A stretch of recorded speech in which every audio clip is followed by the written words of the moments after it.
Hey, welcome in, kids, to the Lion Country Kia Goon and Ironhead show. This is not the Dear Goon. This is Chris Bucanati once again, pinch hitting for the Dear Goon, who's on, I'm assuming, puppy assignment. Dog duty. Okay. Dog duty. Yeah, I figured that was probably the case. Both, I haven't, both as usual. by the way, I'm of the running word late, duty is so I didn't even know reason they're Ironhead. Yes. Yep. Always. Always a concern. So the Dear Goon taking care of the pooches today. That is rough, by the way. By the way, I don't know if there's something going on with this show, but you lost a dear pooch friend last week. I'm concerned that I may be on the verge of losing my my oldest and my best buddy here, having some issues that we'll have to be getting checked out after the show here. And the Dear Goon, the good news is his dogs are on their way to recovery, but it's going to be a process. It's going to be a recovery process. One thing they dogs do not tell you, you at one point when you're a kid, you always beg your parent for a dog. Absolutely. Right? I think you grew up with dogs, right? I when I was very young, yes, but not through my not the formative years. Gotcha. Yeah. Okay. And then we went back to them after really after I got out of college. My dad was not a dog person. Like I think I am pretty sure a dog bit him in the ass when he was a kid, and I think that was the end of it. But I could do it. No amount of convincing allowed me to get a dog when I was a kid. But most kids, you go through the lecture from the parent about responsibility, and you got to take the dog out, and you got to get it water, all this stuff. Yep. We did that with our daughter. Nobody ever tells you when you get a pet that there are fairly decent odds that you are going to, like I did. Now, fortunately, our guy lived a nice, long, full life. Yeah. But only because I hands down, Ironhead, not even a close competition. I spent more on that dog's health care over his lifetime than I spent on my own. And you very well may end up taking care of the dog the way you would an aging relative. And thus, Goon is watching from home. He's going to send us some comments on Facebook. I'll pop them up there as they come up. But the Goon is at home nursing the pooch. Well, it was funny when I was a kid, we one of the reasons we didn't have a dog during my what for most people would be the years where you grow up. Again, I just was raised, never actually grew up, but right. My dad accepted payment for a delivery of luggage with a kitten. That this family said, we don't have anything to pay you. I don't even know what in those days we were probably charging $3 or $4, but said, I don't have anything to pay you with. Is there any way I could give you a kitten? And he said, sure. So he took the kitten home. My mom was never a fan of pets. That's quite a story, by the way, already. Yes. I have a friend who is a country lawyer who got paid in corn once, but that's getting paid in kittens is pretty. Yeah. So he brings a kitten home, and it was an adorable little kitten. We called it Junior. I was okay with it. We were never what I would call close. I've never been. I tolerate cats. I'm just not. With you. I'm not affectionate with cats. I am super duper allergic, like brutally allergic. Yeah, I'm not allergic, and again, I don't have anything against them, but I don't like dogs. I love. There's a I don't know. I'm able to bond with dogs much better than cats, and the cats that we have at home, I'm fine with, but we don't connect the way that the Buster and now Kenai and I do. So we had this cat growing up, and it was my sister's cat. I mean, it became my sister's cat, and she and the cat were very close. Mom tolerated it as best she could. Dad and I liked it, but again, it wasn't a special bond with the cat. So but Junior lives its life. I think passed away after my sister got to college, so had a nice full life. Mom was never a dog or a cat person, just not a pet person. Yeah. My grandfather passed away. My grandmother was living with my parents, and my mom decided, listen, we should get a dog for some companionship for my grandmother because she's home a good bit of the day by herself. And so she gets this dog, Babe, and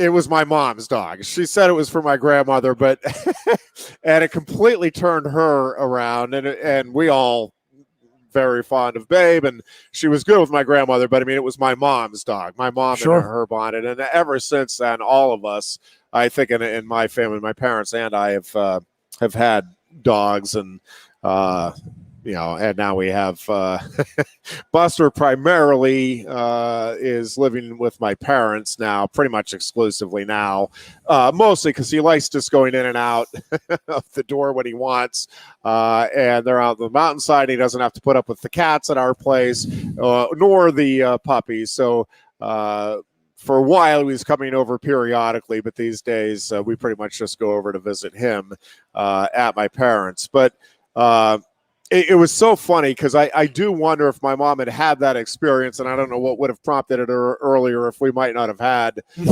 more pets as I was growing up. But we had decided we were just settled on the one cat, and Dad was told in no uncertain terms that he will not be bringing home another kitten as payment for anything in the future, to which he did adhere to that strong. I mean, I can't imagine that opportunity presents itself. No, I don't often. think it ever presented itself again. So that's the pet history of our family. For those of you that were interested, not how I thought the show would start, but we never know where we're going to go.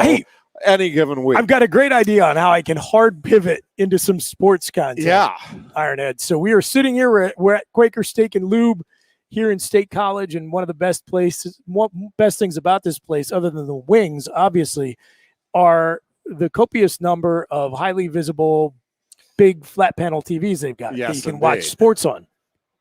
So it's that time of year where the Big Ten Network is running a lot of old football games. Yep. And as long as it's not a game Penn State lost, I will often just put one of these on to get a football fix. It's great to watch these old games, see some of the great players. You remember what they went on to do in the NFL. Yep.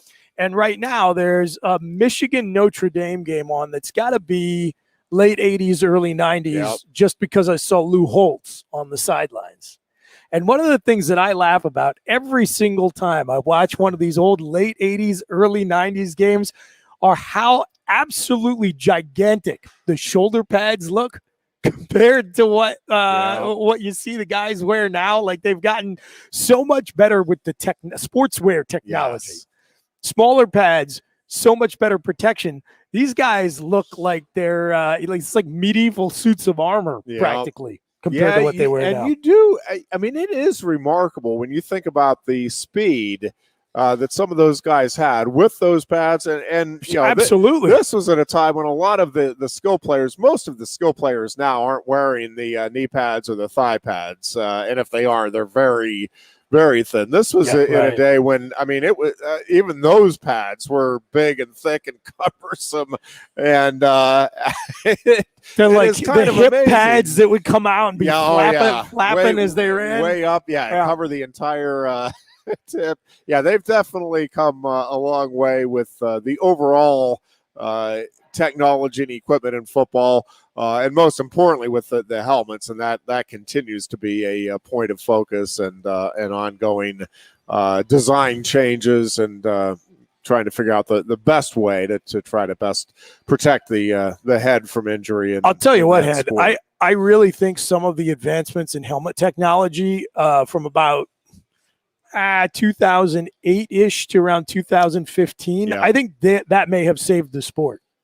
Because if you look at statistics, there was a pretty significant drop-off in youth and high school participation. And then there were some real pretty significant advancements and steps forward in helmet technology. And now that has picked back up. And so the sport is refreshing its base of young players at a replacement level, which for a while it looked like it maybe wasn't going to. So those helmet advancements maybe saved football. Yeah, I will tell you, we were watching some of the youth football. I don't know if it was junior high but it was pre-high school anyway. Football practices in the what feels like 100-degree plus days. I don't know what it's been, upper 80s, but with the humidity and everything.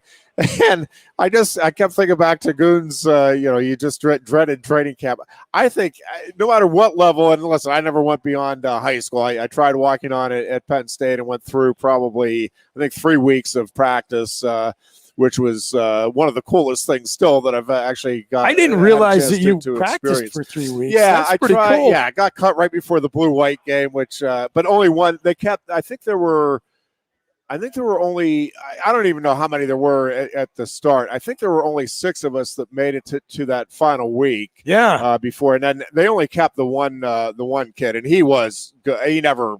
I don't know if he even played in a game or not, but he was a great athlete. Think about how good you've got to be to ride the bench. And we've talked about Division 1A program. And it is funny, just the perspectives and listen, that guy's a bum and all this. I think we were talking about with quarterback play the other week.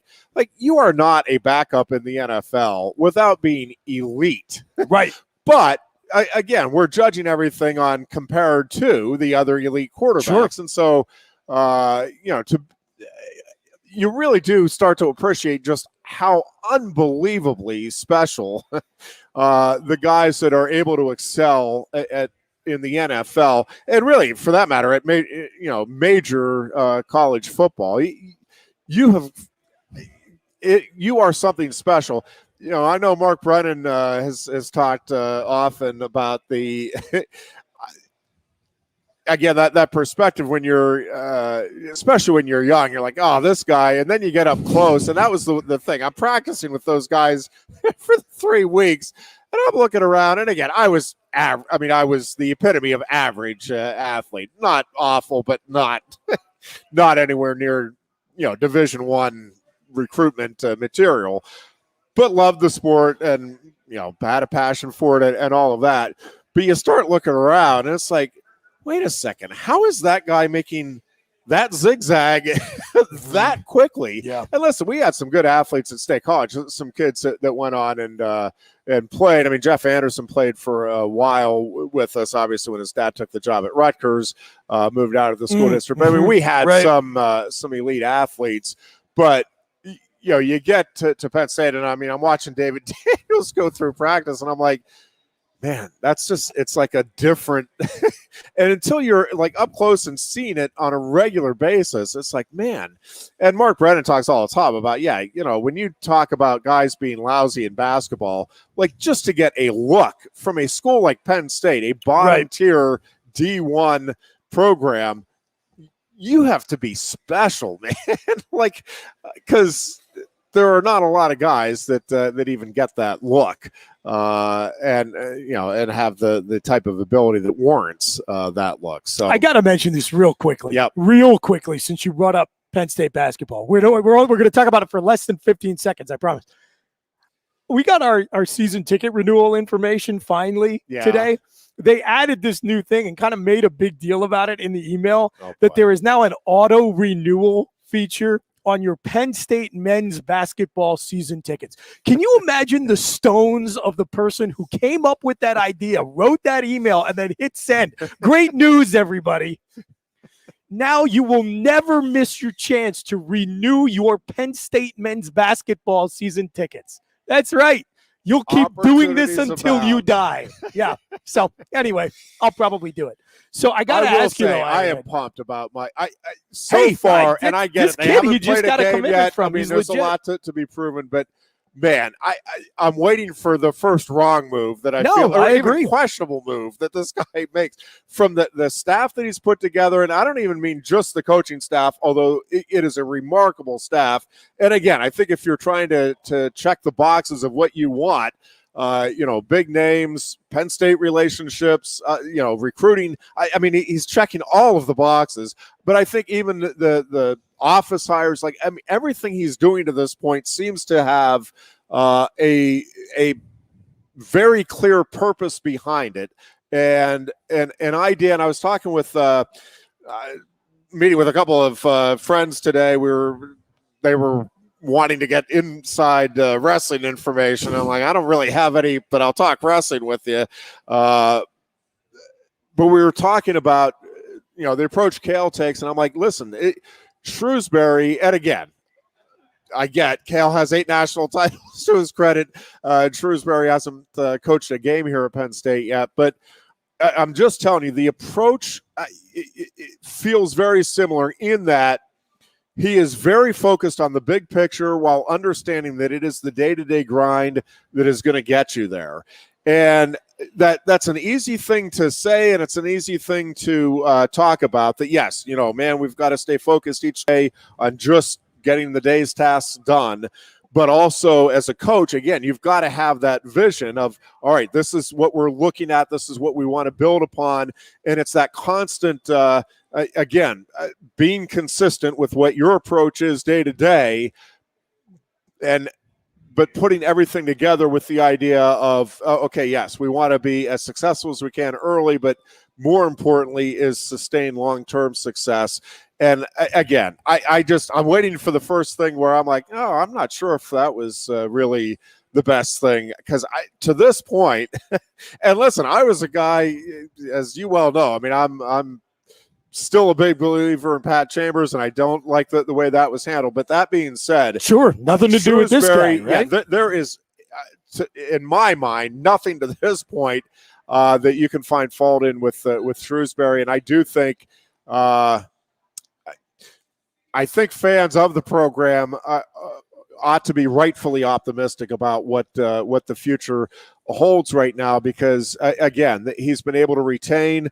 One of the concerns was how many of these guys would just up and leave, and that was a major concern. And I think he's done a very good job of holding court on that front. And I think the early recruit here is a fantastic get. It feels like everything is lining up very well, about as well as you could possibly have imagined. If you were looking at the number 2 recruit in Pennsylvania in basketball in any given year, the only question surrounding that kid would be, is he going to go to the ACC or is he going to stay in state and go to the Big East? Right? Like, there was no question that Penn State was even going to seriously be in play for that guy. So that's a great building block. So I got to circle back, though. So if you're just joining in, we were talking all over the place. We were talking old school football pads. That's right. We were talking, somehow we got on the audacity of Penn State to offer an auto renewal option for men's basketball season tickets. We've been talking pets and pet care, which is super expensive. And Ironhead was telling the story about how when you were a Penn State freshman, you walked on with the football program and made it 3 weeks into practice down to the final cuts, which, again, to me, that's super impressive. Like that, I wouldn't make it through the first day, okay? So, like, to go 3 weeks, super impressive. But I got to ask you, the big guy cut you, or is that just, did you get, like, did you guys not merit the top man? It was, I don't even remember. Papers? Yeah, it was not a conversation with the big guy. I honestly don't remember now if it was a letter or if they just pulled. I honestly, I just don't remember. You showed up and your locker was empty. I don't even think we had a locker. I think it was you just came to practice in your shorts and t-shirt or whatever it was. We didn't. They changed the locks. I don't remember exactly. It may have been that they just read the name, and I think that is what it was. Is at the end of the practice the one day, they're like, hey, just want to let you know we thank all of you for coming out. And I don't even remember the guy's name. I can see him, and he was a phenomenal athlete. But they said, the only one we're going to keep, but we appreciate all of your efforts and feel free to come out next year and all of that. But they named it just one guy. I think they just did it. I think they actually just pulled the guys that were trying to walk on aside, if I'm remembering right, as I'm trying to think back on it. And I think that is how they handled it. They said, just letting you know, this is the only one we're keeping through to the for the week leading up to the blue-white game. I'm going to steal Brandon Noble's story. I hope he won't mind me telling his story of the NFL, but he's I've heard him tell it a couple of times. It's a good one. So he went undrafted after the 96 season and then was signed as an undrafted free agent by the 49ers. Now, that was back in the days of NFL Europe, where there was a developmental league for pro football, which it probably needs to have again. A lot of decent players, like Brandon included, got their way back into the league by way of going to NFL Which is Europe. What they're trying to make the XFL, basically. Yes. Now, right? I mean, which is good. You need something like that, for sure. And so he, look, long story short, he ended up in NFL Europe, but he went to his first camp as an undrafted free agent with the Niners. And he said, so we get to, this is back when they were still doing almost exclusively off-site training camps. So you would go to a college campus or something. And I forget where they were, but it was someplace that had dormitories. And all the veterans are showing up and the rookies are there and they're all getting assigned their room numbers. And he said, so I got this key. It was like room 37B was my room assignment. And you're all leaving and walking towards your room. And I noticed most of the guys are walking in one direction. And it's me and a few other guys walking in the totally opposite direction. And they start talking, hey, what room are you in? And they all have room 37B. So it turns out if you were a draft pick or obviously like a returning invitee to camp, you got a dorm room. Now you're a roommate, but you had an actual room. The undrafted free agents just got put in a gym with a bunch of cots. And he just said every night after about the first week of camp, the Grim Reaper just showed up at about 5:30 in the morning, shoulder tapped 3 or 4 guys, and that was it. Then somebody else came and took that cot in the gym. Yeah, it's brutal. It is. It's brutal, Ironhead. No, it is. It is not an easy, everybody, the fame and the fortune is cool if you get there, but man, it is not an easy path to get there. That is for sure. And even more, I don't know about more so, but similarly so in baseball, when you talk to some of the guys that are with the Spikes and again, minor league baseball is not glamorous by any stretch. And again, same thing. Most of those guys obviously are not going to make it to the show. But it's cool to have that opportunity to chase a dream, right? Sure. Like, I mean, why not? It's a big deal. You're young. So, been watching a little more of the Pirates this week, which is just I'm sorry, a sad statement of sorry what's to hear been that happening in the evenings. I don't know. There is part of me. I do like some of the pieces that they have. I will say that I do see why there is optimism within some in the fan base as far as the future. They have like a relatively solid farm system, right? Yeah, and they have had that for a while, right? Yeah. But again, the frustration as a Pirates fan is realizing that with the current ownership, it is that potential, right? Joe Paterno, your potential is going to get me fired. The potential of that organization is never going to be realized, and it just isn't with that ownership, because again, they are content, and I don't question that. This organization, I don't know if it'll be in the next 2 years or 5 years, but I think they will get back to at least playoff contention, if not being in the playoffs. Again, the frustration for me is that I have less than zero confidence. I feel like I have supreme confidence that they will never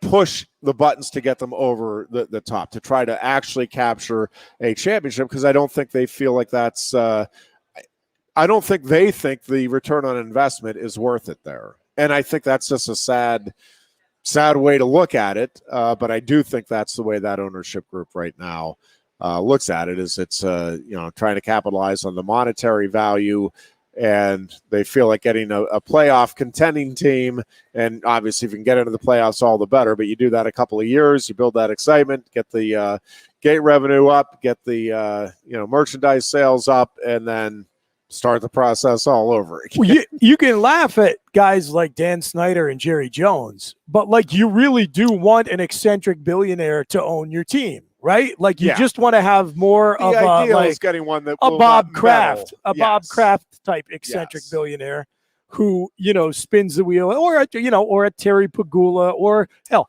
even to Jeff Lurie, because Philadelphia still, at the end of the day, has a Lombardi trophy and has had the longest period of success and stability under any owner as it has under Jeff Lurie. You want somebody who is buying the team in part because it is an ego trip for them and has the resources to back it up. Because if your ownership views it purely in terms of the balance sheet, as a fan base, you're pretty much screwed.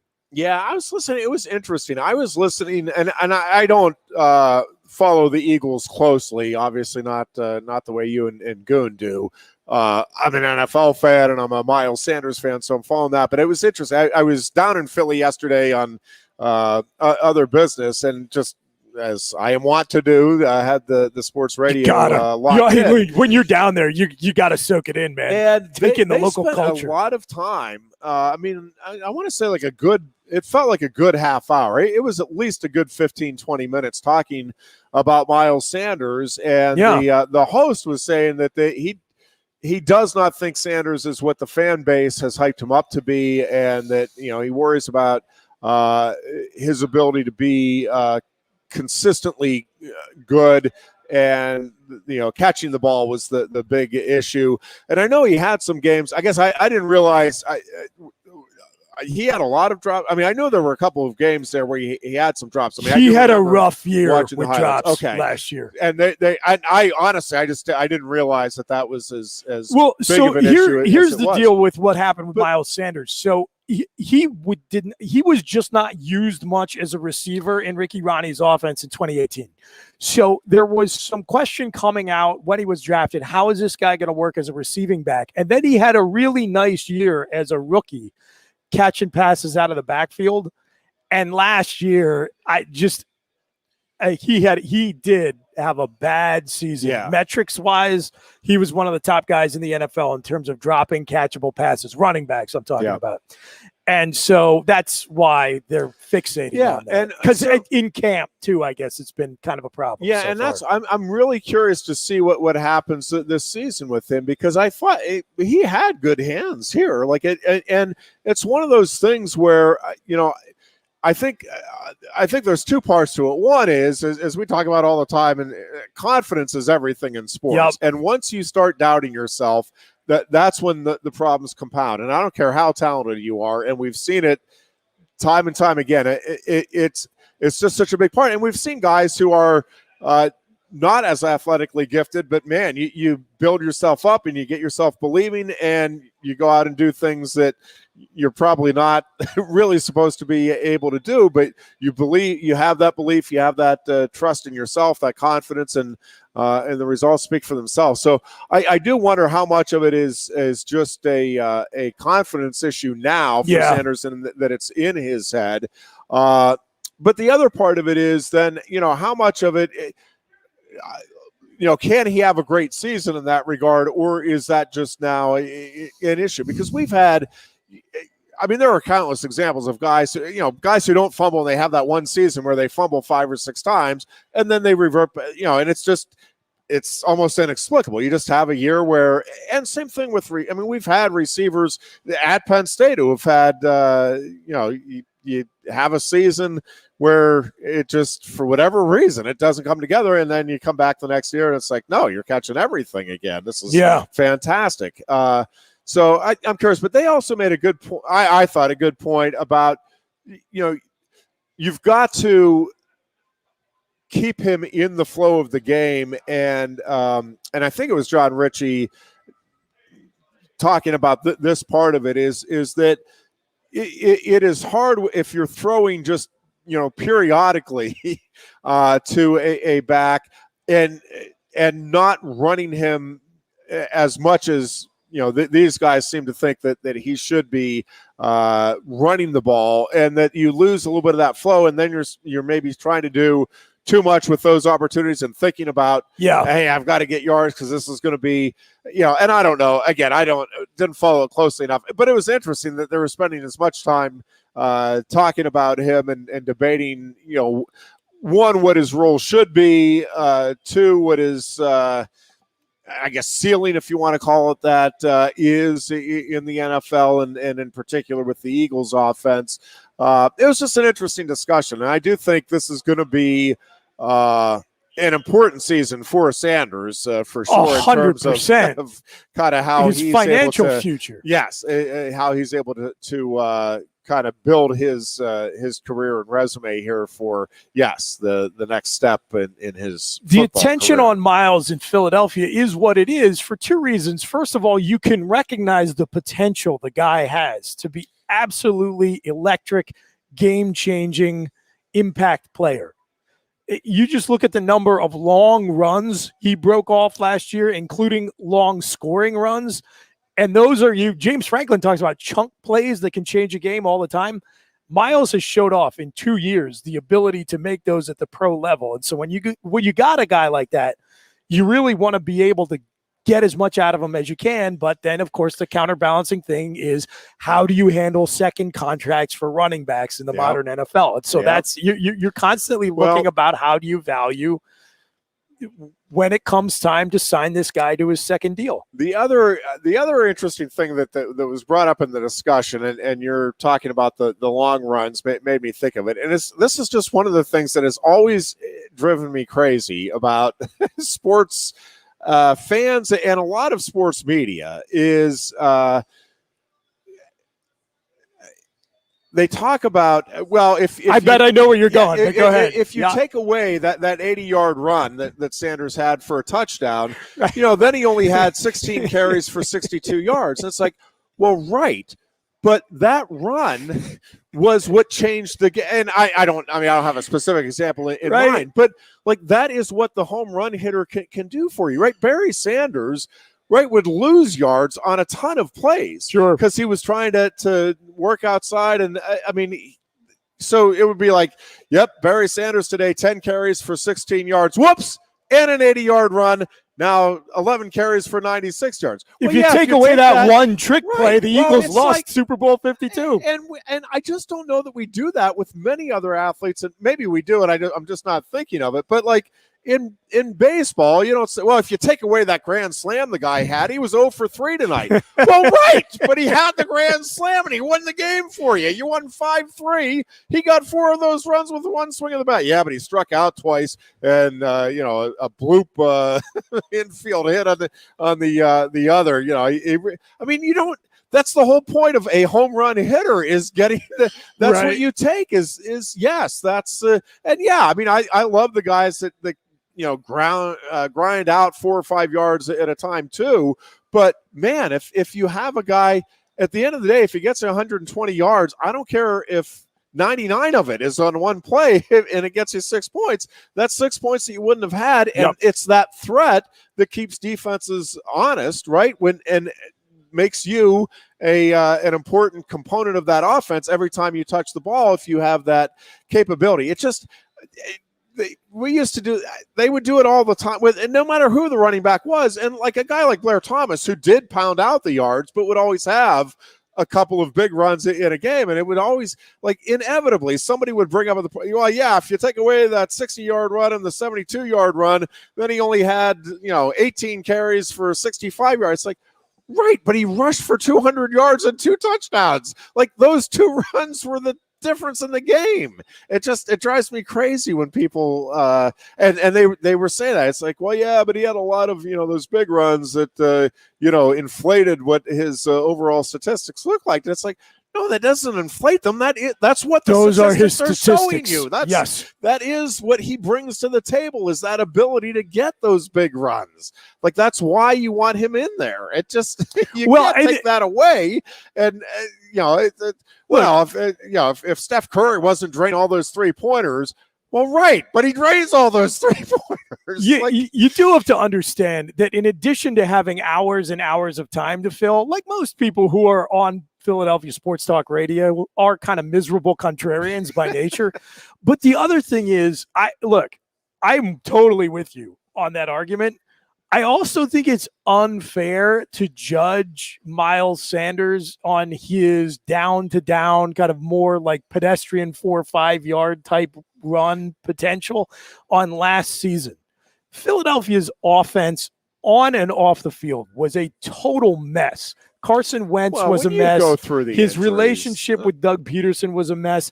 19 different offensive line combinations. And look, Doug Peterson's from the Andy Reid coaching tree. Those guys are never, ever, ever going to lean on the run game. They're just not going to do it. And we all felt, the Eagles fans thought that Miles Sanders was being underutilized last year. But in retrospect, it may have been a blessing in disguise, because had we leaned more heavily on him as a workhorse back, it wouldn't have changed the outcome of the season. And all that would have happened was his body would have gotten beat to hell against a patchwork offensive line. I think now in a different offense, hopefully with a little bit more stability and a healthy, talented O-line in front of him, I think he can be that guy who can get you 5 to 6 yards a pop, plus the bonus of being able to go 60 for a TD, once every 2 or 3 games. The other discussion they were having, and I am really curious to see what this first week of the NFL season looks like. But they were bemoaning the fact that the Eagles are not playing, like the rest of the NFL, not playing their starters much in this preseason. Right. And one of the hosts was, well, if, how do you get ready to play football if you're not playing football? And there was concession that, you got to be careful of injuries and all of that. But then I was listening to ESPN this afternoon. They were talking about the Bears quarterback situation. And it was actually, I thought it was a great point. It was a beat writer, I think, for the Bears that they were talking to. And the beat writer's like, listen, if Justin Fields is ready and he's ready, you play him. And they were talking about, the offensive line, you don't want him to get injured. And he's like, okay, and I just thought it was an interesting, I had never even really thought about this perspective. But he said, okay, if that is the concern, that you're convinced that the quarterback is going to get injured, if you're not starting your star rookie, but you're convinced that the offensive line, because you're convinced that the offensive line is going to allow your starting quarterback to get hurt. When your starting quarterback gets hurt, are you not going to put in Justin Fields? Like, you're just going to sit him for the entire season, or do you? And if you are saying that, yes, once that starter goes down, you're going to put him in, then why would you not just put him in? Yep. Because the injuries are going to happen either way, if that is truly the issue, which was just an interesting perspective, and I think not a bad thought. It's again, if that is your concern, what does it matter? How is it going to be any less of a severe injury for Justin Fields if he gets hurt in week 5 versus week 1? If you're bringing him in, and that is what ends up happening. So we'll see. But most of the NFL has gone now. This has definitely been a major change in what we were growing up with in terms of how the starters are utilized in the preseason. Yeah. Oh, yeah. And I don't know. From a fan's perspective, it is certainly not as fun watching these preseason games, not as entertaining. But I'm not sure, how much and I guess for me, it depends a little bit. And they were talking about, listen, they need to get this offensive line working together and figure this out and all of that. But for me, if you're a veteran team, right, like, how much are you really benefiting? How much of a head start with that preseason are you really getting if you're playing? Their argument was mainly on the conditioning side of it, that it's different playing in a game. But I'm not even sure I necessarily buy that, depending on how your practices are being run. Right. Because I got to bring everything back to wrestling.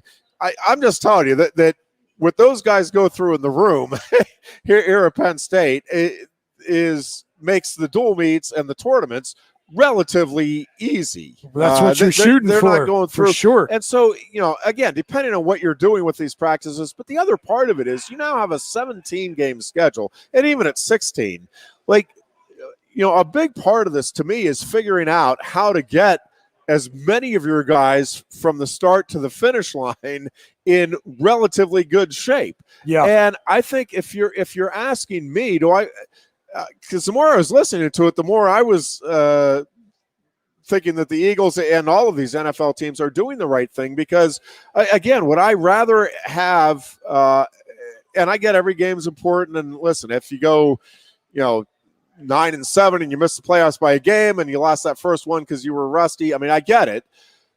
But at the same time, I think I would rather have a little rust in those first couple of games and try to preserve these bodies for the stretch run. Especially with a 17 game. Anytime you're out there on the field in any preseason or regular season game. Yep. And there is a limit to what your body can take. And again, for me, I think I'd rather have my starters take that pounding in games that count. And again, it may depend a little bit if you have a really young team, with a lot of first or second year starters, you may want to play them a little more. But even then, I think both for the season and for the longevity of their careers, again, you don't want to be playing these guys, Miles Sanders. I mean, you don't want him to be getting hit 15 to 20 times in a preseason game, right? Not to mention the fact that now so many teams are doing these joint practices where the scrimmages are played at game speed. I keep hearing and reading this preseason that most coaches feel like their starters are getting their quality work in, both in terms of reps and conditioning when they're doing their joint practices during the week than what they're getting in the preseason games. Yeah. I will be curious because I don't think there's going to be any perceptible and even actual drop off in the level of play because a team didn't play a full half versus a quarter. I don't think so either. Only played 2 series instead of 6. I don't know. I've never played at that level, so I mean, to some degree, I concede. I don't know what I'm talking about, but I really don't think that these guys. Again, you're getting a lot out of every practice. And, yeah, you're right about the joint practices, much more prevalent than – I don't think they were existent, right, in the 80s or very, very little. No, I don't remember ever hearing about that. To that end, as we continue our thoughts all over the place. Go for it. One of the things that I've had a couple of discussions on this alliance and just the future of college athletics and all of that. One of the things that I think, I don't know if this will come about. I don't even know if it's on anybody's radar, but one of the things I would really address if I were working with these conferences and stuff, because I don't understand at the high school level, right? I don't know if they still do at least a scrimmage, but we used to always have two like we would play other teams in a scrimmage before the season began. Right. Obviously, in the NFL, you had 4, now you have 4 or 5, and now you have 3 or 4 preseason games. College is like the only level of football where you don't have those intra-squad or inter-squad scrimmages. Yeah, you've mentioned this before. And I don't know why. What would it hurt to get a couple of the teams together? And listen, you can. I mean, it doesn't have to be an all-out. It can be like you do with the blue-white games, right? You can have both coaches get together. Hey, we're going to do, let's do a goal line series. Let's do this. We want to see our guys. I mean. And you could do it with somebody that's not on your schedule, and either everybody agree to share tapes or everybody agree that we're never going to share tapes or whatever. But I don't see what that would hurt, and I think it would help, right? Especially like a season like this where you're opening up with a conference game that's a pretty significant proportions. I think you'd, as a coaching staff, and again, these guys have some idea, obviously, of what they have, but you're going to see some things when you're seeing outside competition that you're not going to see no matter how closely you look with the intra-squad stuff. And I think it would be worth at least exploring, and maybe, you charge $10 and let people come watch those games at a neutral site or whatever. I mean, again, they don't have to be, when I say, I mean, scrimmages like we did it in high school. It wasn't like you played 4 quarters of 12-minute football. It was, hey, we're going to do this and that. We're going to see how you guys match up here. Can we get some of the second team guys in now and work that out? And But you get, again, just a little sense of, okay, this is how this guy is going. And again, even then, you don't know for sure. Maybe the opposing defensive tackle is an all-star or is lousy, and that's why your guy looks good or bad against him. But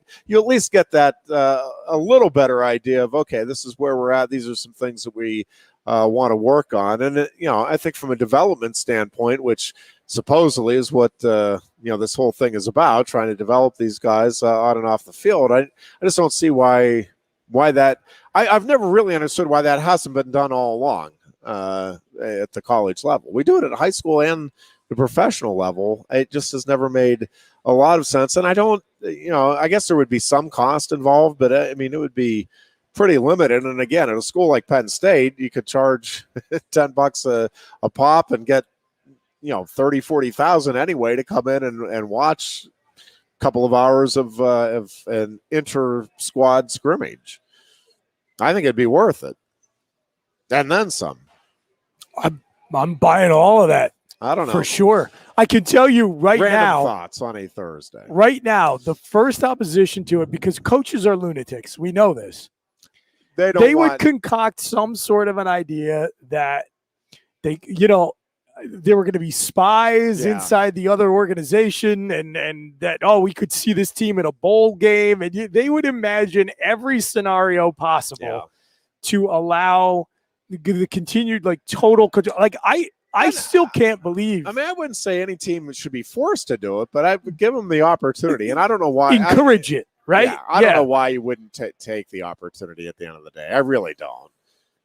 That tape's going to be out there soon enough. I don't know.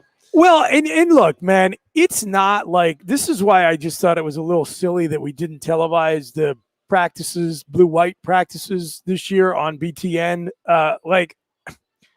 There's a lot of tape out there on what Mike Yursich likes to do on offense. Okay. Paul Christ's staff is going to be able to figure out in general what Penn State's offensive approach is going to be. And that's fine. But you're not selling the farm by televising your spring scrimmage. Yeah. You're just not. All these coaching staffs, they've got smart guys on them. They can look at tape and they can figure it out. No, I'm with you. I still can't believe, Ironhead, that they're letting the media into as much practice as they are these days. There was a big availability again last night in Beaver Stadium. Last time the press is going to get a chance to come in and watch Penn State practice before the Wisconsin game under the Paterno regime. Such things were absolutely unheard of. And I think this is the third or fourth time it's happened this month.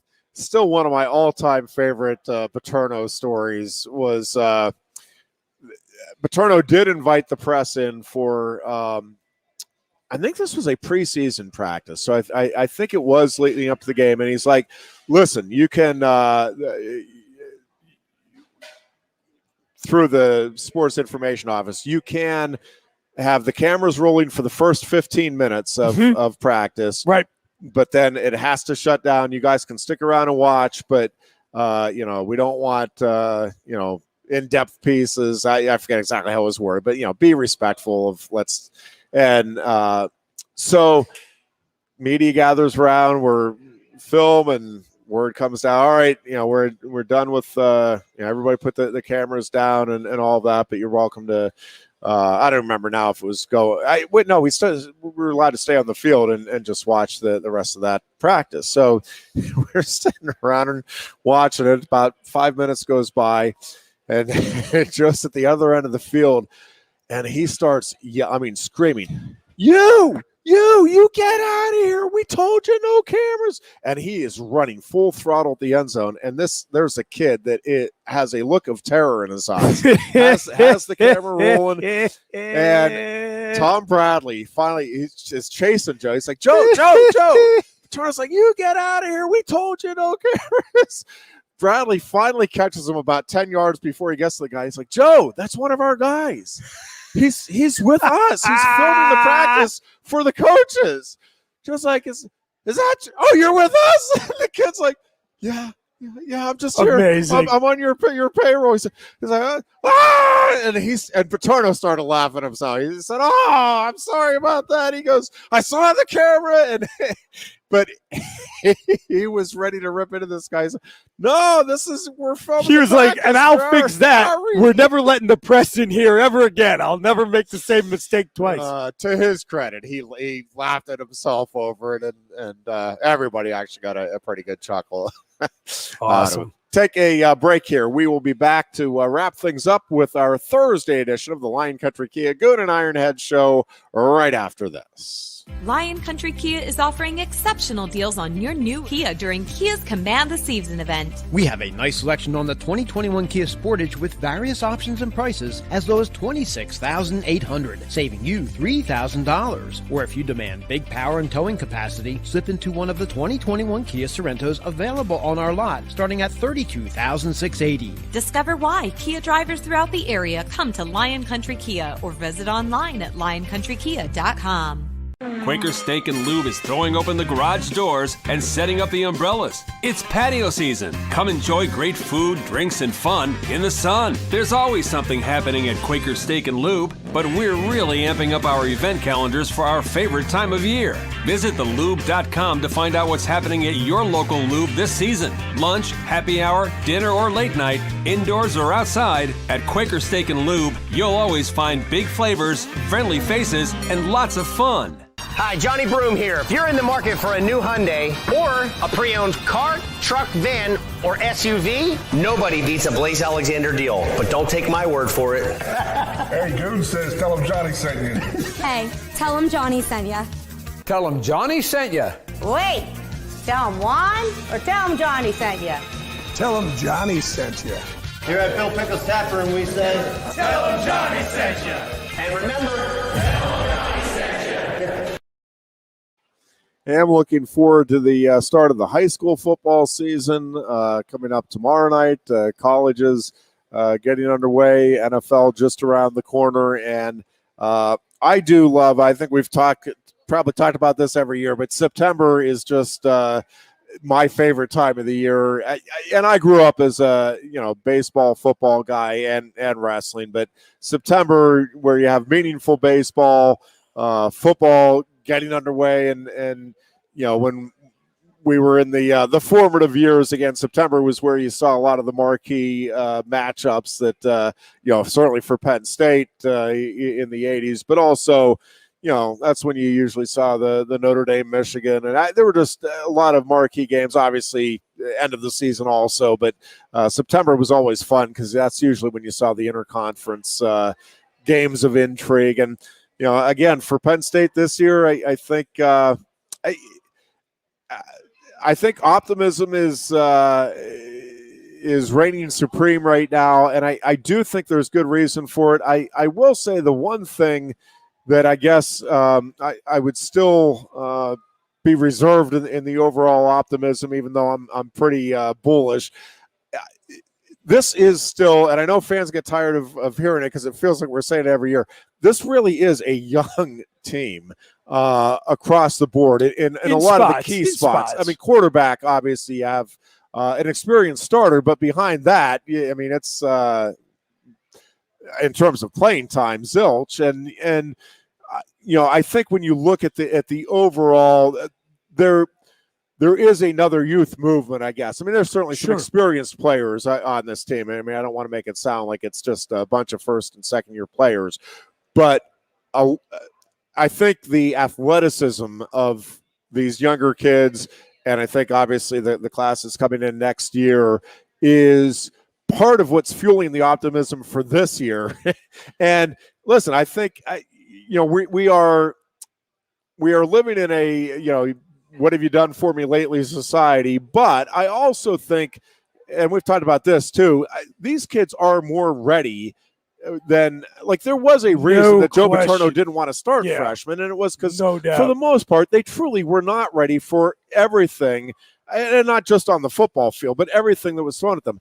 It's not, these kids are coming more prepared than ever before. They're going to football camps from the time, some of them from the time they're youngsters, but certainly, a lot of them from high school, from their freshman year in high school on, at least, that they're going to football camps. They're understanding what is expected of them. They're in these year-long programs that are training you for specific things. That they have the weight training background. I mean, a lot of the stuff that just was not commonplace in the 80s in terms of common experiences. And a lot of these guys are going to, certainly the top level quarterbacks are competing with and seeing other top level quarterbacks at these camps, receivers, the same thing. So that these guys, they kind of know about where they stand, what it is they need to work on before they even get to school.